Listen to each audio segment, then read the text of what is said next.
افلا یتدبرون القرآن، تدبر قرآن، مولانا امین احسن اصلاحی۔ سورۃ الممتحنہ، آیات 1 تا 7۔ اعوذ باللہ من الشیطان الرجیم، بسم اللہ الرحمن الرحیم۔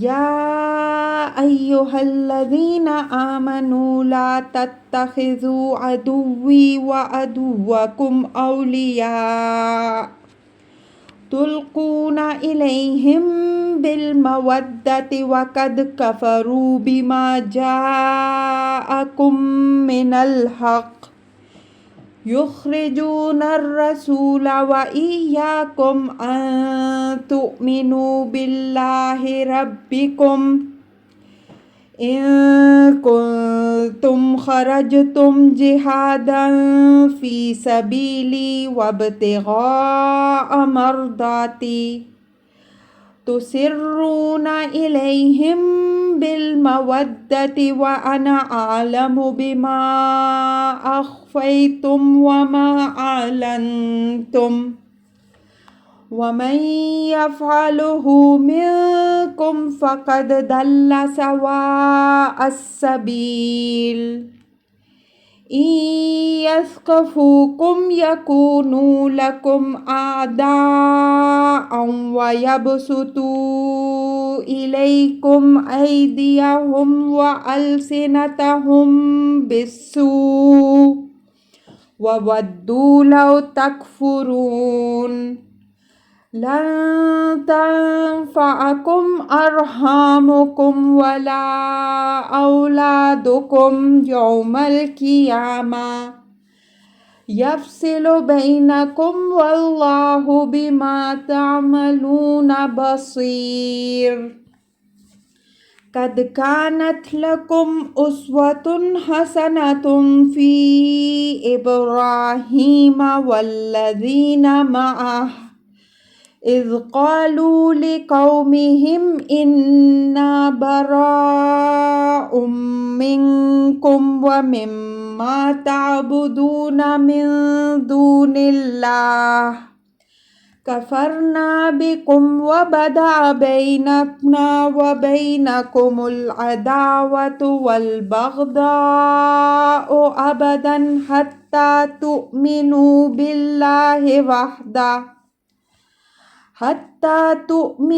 بالله وحده إلا قول إبراهيم لأبيه لأستغفرن لك وما أملك لك من الله من شيء ربنا عليك توكلنا وإليك أنبنا وإليك المصير ربنا لا تجعلنا فتنة للذين كفروا واغفر لنا ربنا إنك أنت العزيز الحكيم۔ لقد كان لكم فيهم أسوة حسنة لمن كان يرجو الله واليوم الآخر ومن يتول فإن الله هو الغني الحميد۔ عسى الله أن يجعل بينكم وبين الذين عاديتم منهم مودة والله قدير والله غفور رحيم۔ ترجمہ۔ اے لوگوں جو ایمان لائے ہو، میرے دشمنوں اور اپنے دشمنوں کو دوست نہ بناؤ۔ تم ان سے محبت کی پینگیں بڑھاتے ہو اور ان کا حال یہ ہے کہ انہوں نے اس حق کا انکار کیا جو تمہارے پاس آیا۔ وہ رسول کو اور تم کو اس بنا پر جلا وطن کرتے ہیں کہ تم اللہ اپنے خداوند پر ایمان لائے۔ اگر تم میری راہ میں جہاد اور میری رضا جوئی کو نکلتے ہو، ان سے رازدارانہ نامہ و پیام کرتے ہوئے، حالانکہ میں جانتا ہوں جو تم چھپاتے ہو اور جو تم ظاہر کرتے ہو۔ اور جو تم میں سے ایسا کرتے ہیں وہ راہ راست سے بھٹک گئے۔ اگر وہ تم کو پا جائیں تو وہ تمہارے دشمن بن جائیں گے اور تم پر دست درازی بھی کریں گے اور زبان درازی بھی، اور چاہیں گے کہ تم کافر ہو جاؤ۔ تمہارے رشتے ناتے اور تمہارے آل و اولاد قیامت کے دن تمہارے کچھ بھی کام آنے والے نہیں بنیں گے۔ اس دن اللہ تمہارے درمیان جدائی ڈال دے گا، اور جو کچھ تم کر رہے ہو اللہ اس کو اچھی طرح دیکھ رہا ہے۔ تمہارے لیے بہترین نمونہ تو ابراہیم علیہ السلام اور ان کے ساتھیوں میں ہے، جبکہ انہوں نے اپنی قوم سے کہا کہ ہم تم سے اور ان سے جن کو تم اللہ کے سوا پوجتے ہو بالکل بری ہیں۔ ہم نے تمہارا انکار کیا اور ہمارے اور تمہارے مابین ہمیشہ کے لیے دشمنی اور بیزاری آشکارا ہو گئی، تاکہ تم اللہ وحدہ لا شریک لہ پر ایمان لاؤ۔ مگر ابراہیم کی اپنے باپ سے اتنی بات کہ میں آپ کے لیے مغفرت مانگوں گا، اگرچہ میں آپ کے لیے اللہ کی طرف سے کسی چیز پر کوئی اختیار نہیں رکھتا۔ اے ہمارے رب، ہم نے تیرے اوپر بھروسہ کیا اور تیری طرف رجوع ہوئے اور تیری ہی طرف لوٹنا ہے۔ اے ہمارے رب، ہم کو ان لوگوں کا تخنہ مشق نہ بننے دینا جنہوں نے کفر کیا، اور اے ہمارے رب ہم کو بخش، بے شک تو عزیز و حکیم ہے۔ بے شک تمہارے لیے ان لوگوں کے اندر بہترین نمونہ ہے ان کے واسطے جو خدا اور آخرت کے متوقع ہیں، اور جو اعراض کریں گے تو یاد رکھیں کہ اللہ بے نیاز ہے اور اپنی ذات میں ستودہ صفات ہے۔ توقع ہے کہ اللہ تمہارے اور ان لوگوں کے درمیان جن سے تم نے دشمنی کی دوستی پیدا کر دے۔ اللہ قدرت والا اور غفور و رحیم ہے۔ الفاظ کی تحقیق اور آیات کی وضاحت۔ یا ایھا الذین آمنوا لا تتخذوا عدوی وعدوکم اولیاء تلقون الیہم بالمودۃ وقد کفروا بما جاءکم من الحق یخرجون الرسول وایاکم ان تؤمنوا باللہ ربکم ان کنتم خرجتم جہادا فی سبیلی وابتغاء مرضاتی تسرون الیہم بالمودۃ وانا اعلم بما اخفیتم وما اعلنتم ومن یفعلہ منکم فقد ضل سواء السبیل۔ خطاب اگرچہ با اعتبار الفاظ عام ہے، لیکن روئے سخن انہی مسلمانوں کی طرف ہے جو ہجرت کے مرحلہ سے گزرنے کے بعد بھی مشرکین مکہ کے ساتھ اپنے سابق خاندانی اور عزیزانہ تعلقات کا لحاظ باقی رکھے ہوئے تھے۔ جب تک مشرکین سے عام جنگ کا حکم نہیں ہوا، اس وقت تک تو ان کی سب اس کمزوری پر پردہ پڑا رہا، لیکن جب ان کے عام تعاقب کا حکم ہو گیا تو ان کی یہ کمزوری ظاہر ہونے لگی۔ یہ لوگ اپنے خاندان اور قبیلہ والوں کے خلاف تلوار اٹھانے سے بھی جھجکتے تھے اور قریش کے لیڈروں کو بھی خوش رکھنے کے بھی خواہش مند تھے کہ وہ ان کے عزیزوں کے درپے آزار نہ ہو جائیں۔ اگرچہ ان کی یہ روش نفاق سے زیادہ مصلحت پرستی پر مبنی تھی۔ ان کا گمان تھا کہ اگر انہوں نے اپنے ان مشرک عزیزوں سے اچھے تعلقات باقی رکھے تو ان کے رویے سے متاثر ہو کر وہ ایک دن سچے مسلمان بن جائیں گے، لیکن قرآن نے اس مصلحت کو ایمان کے منافی قرار دیا اور ان پر واضح فرمایا کہ جس ایمان کے تم مدعی ہو اس کا تقاضا یہ ہے کہ ان لوگوں سے رشتہ موالات نہ رکھو جو اللہ کے بھی دشمن ہیں اور تمہارے بھی۔ لفظ عدو واحد اور جمع دونوں کے لیے استعمال ہوتا ہے۔ یہ فعول کے وزن پر ہے اور عربی میں یہ وزن دونوں کے لیے یکساں ہیں، بلکہ اس میں مذکر و مؤنث کا بھی امتیاز نہیں ہے۔ تلقون الیہم بالمودۃ وقد کفروا بما جاءکم من الحق یخرجون الرسول وایاکم ان تؤمنوا باللہ ربکم۔ یہ اوپر والی بات ہی کی وضاحت ہے کہ تم تو ان سے موالات و محبت کی پینگیں بڑھاتے ہو، اور ان کا حال یہ ہے کہ وہ اللہ کے بھی دشمن ہیں اور تمہارے بھی۔ ان کی یہ دشمنی اس سے واضح ہے کہ جو دین تمہارے پاس آیا اس کا بھی انہوں نے انکار کیا، اور جو رسول کو اور تم کو اس جرم میں جلا وطنی کرنے کے درپے ہیں کہ تم اللہ پر جو تمہارا رب ہے ایمان کیوں نہیں لائے۔